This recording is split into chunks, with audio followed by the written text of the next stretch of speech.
Hello and welcome to another video on the Grimwood Watch Modern channel. In this video I have a very nice watch box here in front of us, and half of you have already guessed who the manufacturer of the watch inside this box is, and of course with that logo it's Zelos. Now, just to be open and honest with you guys, I did reach out to Zelos and ask them if I would be able to get my hands on one of their watches so I could do a full review on them, and they very kindly give me this Hammerhead 2 prototype to do just that, which I'm over the moon with. So without further ado, I shall get on with the unboxing, but first let's have a look over at their site, see what options you can get for this watch and also the pricing and what's available at this moment in time. And here we are on the Zelos page looking at the Hammerhead 2 section, and if I scroll down you can see there is a plethora of models you can choose from, between case materials, dials, actual colours and materials, and bezel inserts. But there's another thing you will also notice, that there's quite a few of these variants actually sold out, and this is very common of Zelos. They will sell out very quickly. However, there is still plenty of models and themes there to choose from. Now, the pricing of this watch has gone up from the actual launch pricing as of the 1st of January. However, I still think they're very competitive, and they start out at $449 for a standard NH35 movement with like a standard dial. However, if you want one of the more exotic dials with an ETA 2892, such as this carbon forged variant in stainless steel, you'll be looking at paying $849. They did do a meteorite with an ETA 2892, and that was close to $1,000, but as you can see it's sold out. But any one of these variants I would say is a good buy, and the one I've got here in my hand today is this slate grey version with the lovely dark sunburst grey dial.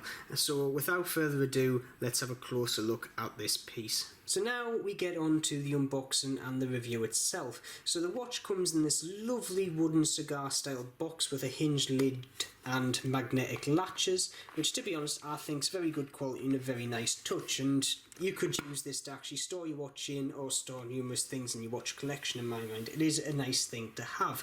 And within that you also get this lovely faux leather watch roll which has 4 lovely pockets, and this is what houses what you would get. So some of the watches from Zelos will have extra straps in, which will be in this. However, for this one all we have is this lovely laser etched metal warranty card, which obviously has the date of purchase. It will also have the serial number of the actual production watch on, and obviously the seller, in this case Zelos.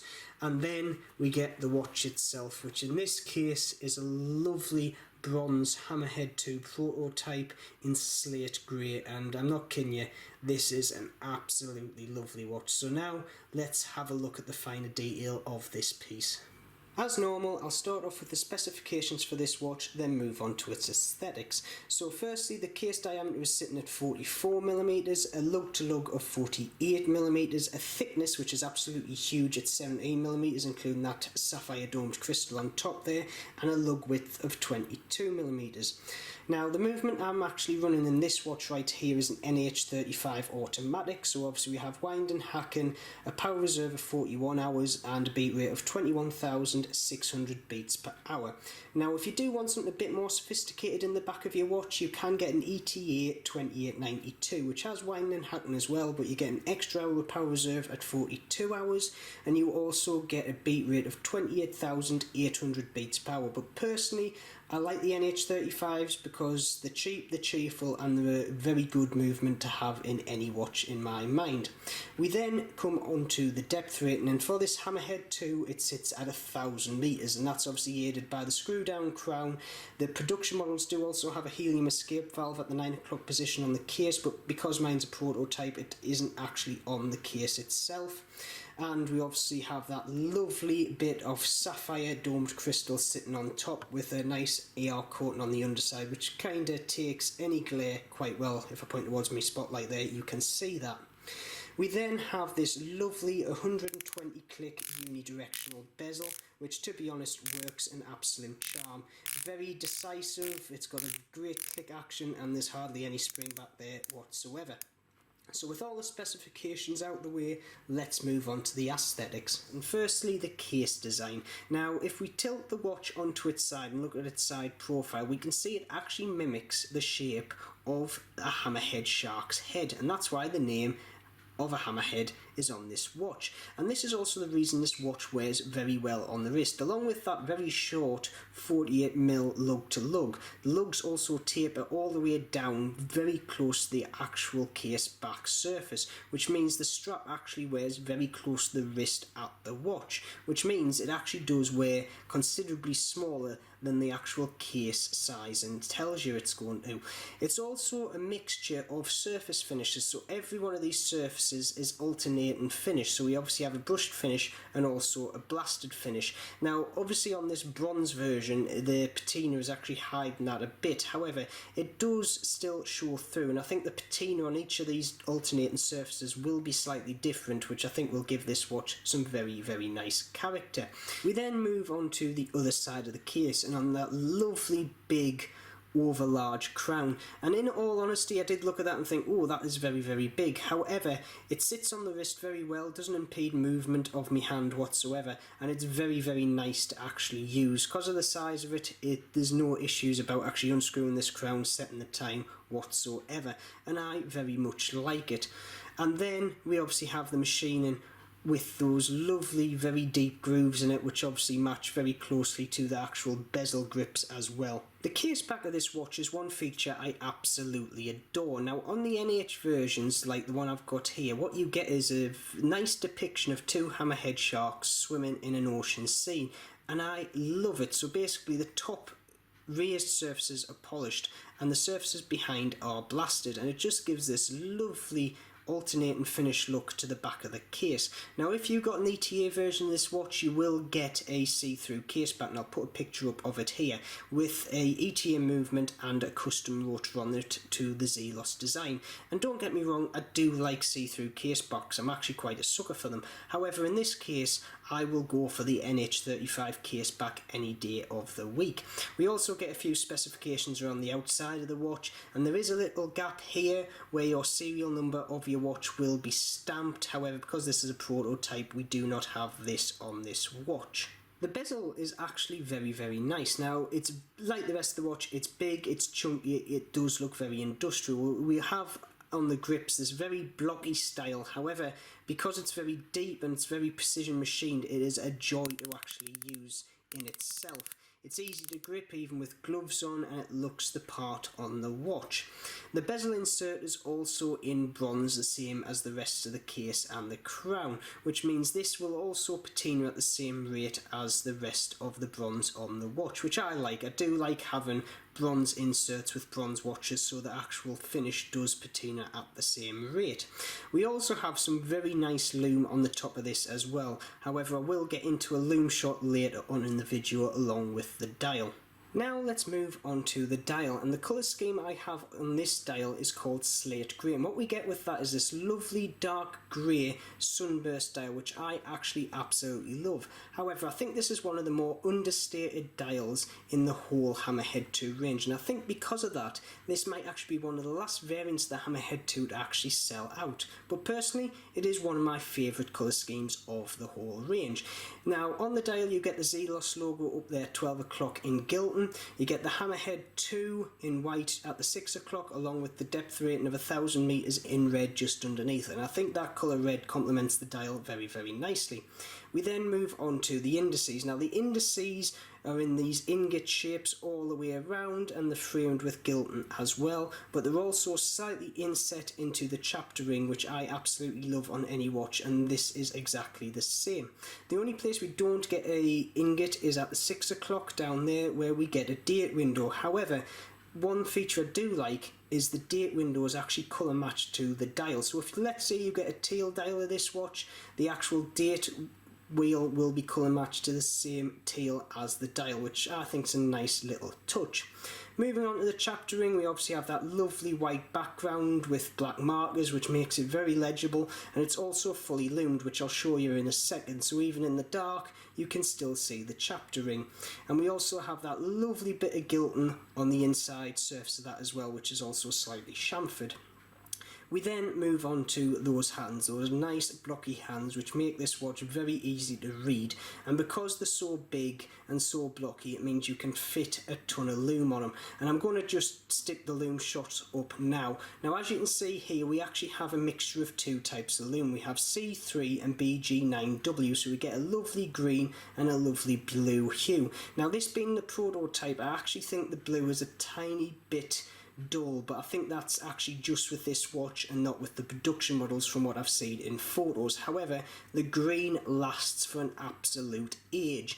I've had it on my bedside table for the last week and I've charged it up before I went for bed, and I can tell you 7 to 8 hours afterwards I can still read the time on this lume. It's that good, so I'm over the moon with that. And it's also the same with the bezel insert and also the crown. It's just absolutely dazzling and I absolutely adore it. The strap, yet again, like everything on this watch, is very, very nice. Now, the size on the strap is actually 22mm throughout until we get to the actual end of the strap itself, where it just tapers down ever so slightly to help you get it in the buckle. Now, some would say because it doesn't actually taper down any smaller than 22mm, it would wear slightly uncomfortable, but because it's that supple, it is very, very nice to wear on the wrist. And there's also lots of air holes to get a lot of air around your wrist to stop it sweating. And on the buckle side as well, we actually get two lovely retainers for your strap, which go all the way up to the top of the watch. Now, one issue I have having 6 3/4 inch wrists, sometimes I'm left with a whole load of free strap at the end, which then sticks up unsightly at the side of my wrist.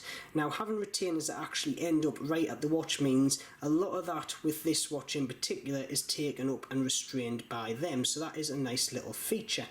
The other nice feature we get on there is a bronze buckle to match the bronze case. It's got the Zelos logo there right at the end, and it's very bulky, the same as the rest of the watch. The only thing you have to watch out for, because it's bronze, it might actually interact with your skin and give you a bit of coloration on it.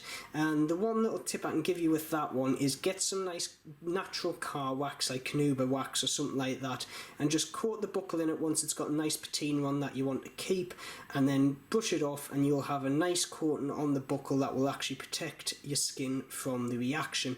Don't get me wrong, it doesn't last ages, but it's enough there for every month, a couple of months, to actually just put it on, and it keeps your wrist from changing colour. But in all honesty, my wrist actually hasn't reacted to this buckle at all, so you might not even find that happens, but I have had it with other bronze buckles that I have worn. And like I say, overall it is a very nice supple bracelet and it matches the watch very, very well. Moving on to the wrist shot, and as we can see from this top profile, it wears absolutely lovely on my 6 3/4 inch wrist, and this is due to that very short 48mm lug to lug, and also the way the lugs actually curve down to meet the top of my wrist very close to the skin. It just means the actual strap sits right on the top of my wrist and goes around and hugs it very, very nicely. And we also have that lovely crown there, which yet again looks like it might impede the movement of my wrist, but as we can see, there is no issue there. It doesn't dig into my hand at all, and I absolutely love it. The strap itself, even though it doesn't taper down because it actually does have a lot of movement in it, it contours to the wrist very, very well. And the other thing to actually point out is I'm actually on the last adjustment of this strap at 6 3/4 inches. Now, don't get me wrong, I am moving in between the first position and second position throughout the day, because obviously my wrists expand and contract and depending on the conditions, but mainly I am wearing it on the first. So this is something to keep in mind if you are smaller than 6 3/4 inches. The other thing I like on the strap, like I said before, is that retainer that can actually go all the way up to the top of the watch. It means, especially for the smaller wrist guy who has a lot of actual free strap, you can restrain it all the way up and you don't have an unsightly flapping strap at the side of your wrist, which I actually have on quite a few of my watches, and a lot of the time I actually have to change the strap out because of that. But with this watch and the strap, it doesn't do that at all, and I absolutely adore it. So, what are my final thoughts on my very first Zelos experience with the Hammerhead 2?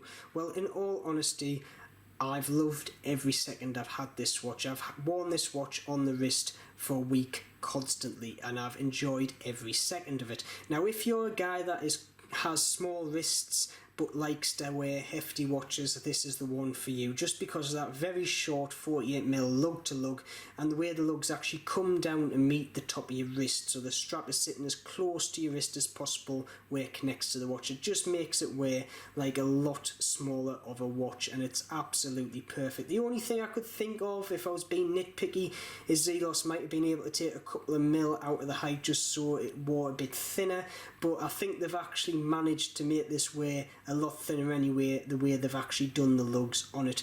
Lume's great, the bezel action's great, I love the NH35 movement in there, and if you want to spend a bit more you can get that ETA, but personally I would stick with the NH35 because you're not going to have any issues with it, and if you need to replace it you can very cheaply.